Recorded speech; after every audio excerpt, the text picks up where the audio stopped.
So JD Vance still lying about grocery prices. I want you to watch this video and see what it says about the grocery prices and jobs. Trail railed about inflation a lot. This was an issue that Republicans up and down the ballot talked about a lot. So I want to play a soundbite from his interview this weekend on Meet the Press with Kristen Welker about this, about specifically grocery prices. Groceries. It's a very simple word, groceries. In his interview with Time, the president-elect backed off his central campaign promise to lower prices for consumers, including on groceries, saying, look, they got them up. I'd like to bring them down. It's hard to bring things down once they're up. You know, it's very hard, but I think that they will. I think that energy is going to bring them down. I think a better supply chain is going to bring them down. Throughout the campaign, Trump repeatedly vowed lower prices.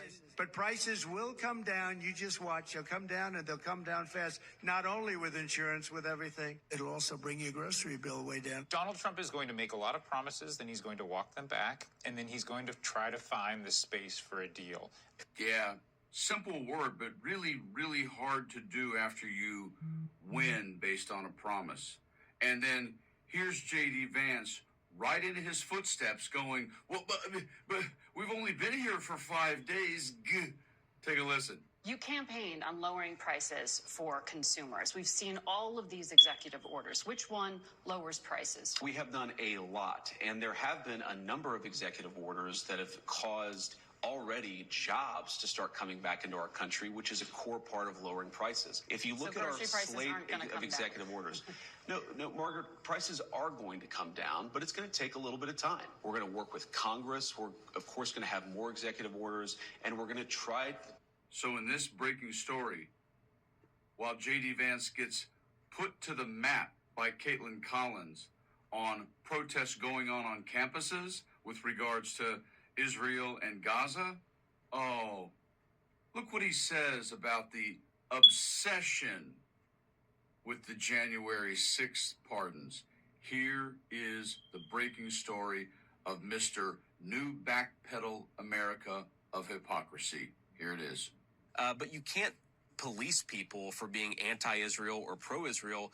You can police people for violating the law. And we have seen some of that with some of these protests. Okay, so you agree that people who break in and vandalize a building should be prosecuted? Exactly. Okay, I'm just checking because you did help raise money for people who did so on January 6th, which was, you know, impeding an official proceeding, breaking into a building that they weren't allowed to be in, and vandalizing the Capitol. Well, Caitlin, I know that this is the obsession of the national media to talk about what happened 2 years ago, 3 years ago on January the 6th. It's not an obsession. I'm just seeing if it's a double standard. No, let me answer the question, Caitlin. I mean, look, here's been my basic argument about January the 6th. If you beat up a cop, of course, you deserve to go to prison. If you violated the law, you should suffer the consequences. But there are people who protested on January the 6th who have had the complete weight of the Justice Department thrown at them when, at worst, they're accused of misdemeanors. Now, again, there are people who are accused of worse offenses, and that's a problem. But you can't have Black Lives Matter protesters who rioted and vandalized go free when you have people who were actually peacefully protesting on January the 6th who have the book thrown at them. That's the double standard that I'm most worried about. Yeah, I don't think there's an obsession with January 6th, but it is a legitimate question. And given what you just said there, and as Trump is getting closer to, you know, as he's a presumptive Republican nominee, he has said he would pardon, he's considered a blanket pardon for everyone on January 6th. Are you saying that shouldn't happen? People who beat up cops should be excluded from that?